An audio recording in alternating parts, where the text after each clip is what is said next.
What's up, Legion? Azrael here, and my blubbery goodness, as always. And so, if you didn't watch the Jimmy Fallon, I did it again. This is the second time I've done this opening. I said Fallon twice. Fuck me in the face. Hi, Azrael here.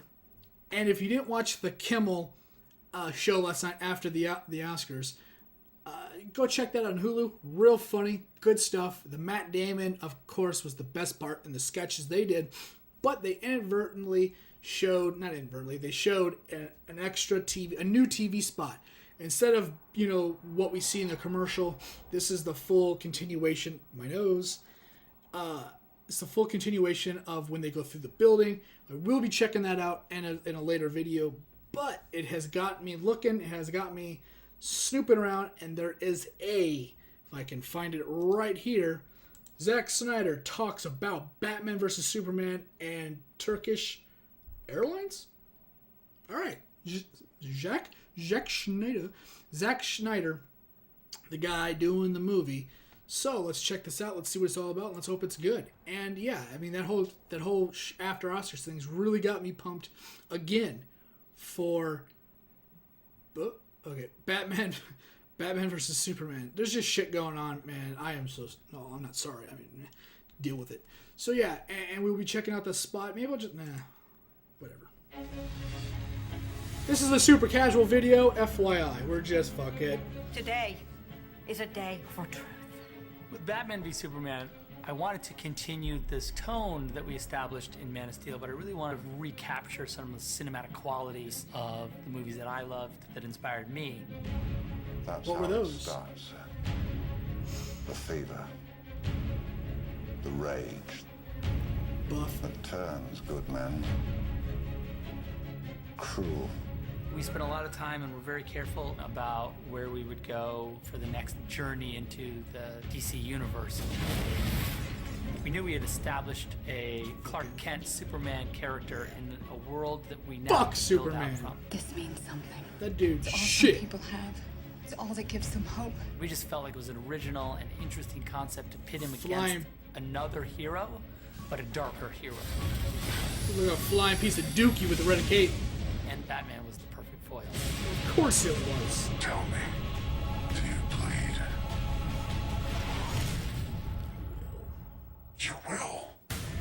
Once you enter such a fantastical world as Batman versus Superman, and you take a real world product and company like Turkish Airlines, and you bring it in to, really set the world as real. Oh, that's the okay. thing that I was inspired by. As a Okay, that's filmmaker. really cool. I'm like, wow, we have created what we believe is a pretty fantastical world for It's like Batman versus real- Superman, it's like- in the sense that you have these two superheroes battling it out. Well, let me not talk over But Mr. Snyder. the presence of Turkish Airlines really makes me feel like these things are actually happening. It's like rooted in realism almost. I get the feel right here. What's your position on the Bat Vigilante in Gotham?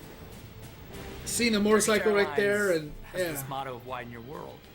And the interesting thing, and the way that that's played incredibly well into what we've done as a film, is that we've literally widened the world by creating these two mythical cities of Gotham and Metropolis. Maybe It's it's just- Gotham City and me.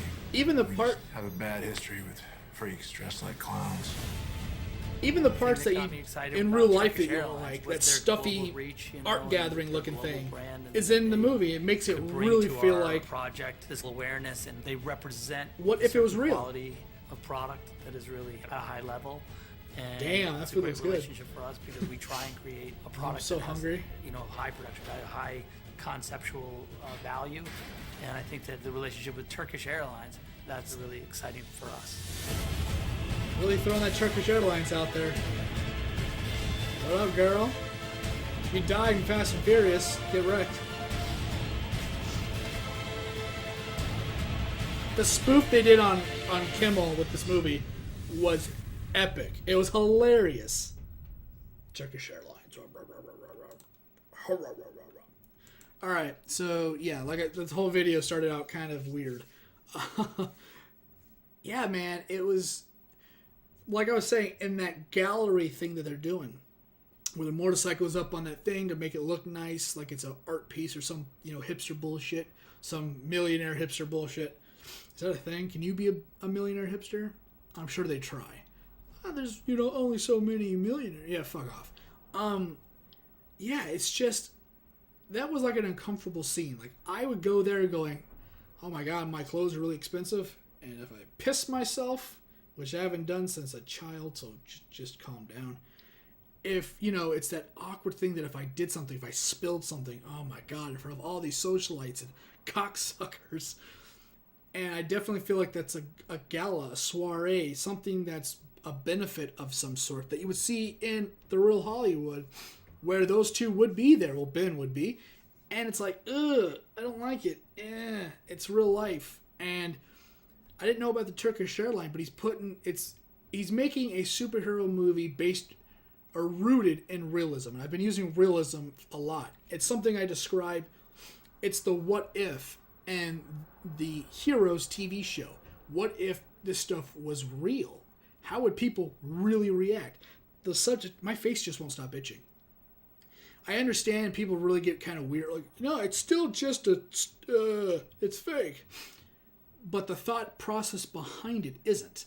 A lot of the things that we see in make-believe and storytelling is based off of the perceptions, my nose, please, based off the perceptions, based off of the decisions and the moral standings of real life. Just kind of elevated to the point with the what if scenario. What if Superman and Batman, or Marvel's creations, what if that stuff was real? And then when you're making a movie about it, you put rational, grounded in reality thought process behind how would you feel if Superman was real? How would you feel if Batman was branding terrorists or something?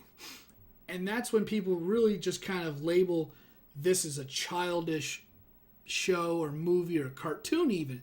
Even cartoons are written by people that could have or are or whatever studying something that's real. Maybe there's somebody, and there are writers that are fans of Islam or Buddhism or the teachings of, how do you think these characters are developed? These characters are developed when somebody, sometimes it's, I don't know how to categorize somebody that has written or designed a character or a movie or TV, whatever, that is fluent at all that stuff and all that, if they have the knowledge already. I don't know if there is a way to determine if somebody was already a Buddhist and wrote something based off that perception, like Iron Fist, or did they go out and learn it? And I believe a lot of writers go out and they search for these answers. These answers that they travel to other countries, learn their cultures, and they go, wow, that's really interesting. And then they write a character, or they design or create a character based off of that thinking or those teachings that they learned that's outside of the Western culture or the Eastern culture or whatever. And then you get movies and TV shows like this, to where there's other people on YouTube, on the internet in general, real critics that'll say, wow, this gives me a real feeling of realism or whatever, or it's rooted in it in some whatever. And then you get the people going, nah, man, it's just for kids, or it's just a TV show. And it's not, because there's adults making this stuff. If it was for kids, it'd be made by kids. And that's just not a thing. So, I don't know. I give it to you. Do you think this stuff's childish? Do you think that something make-believe can be rooted in some form of realism?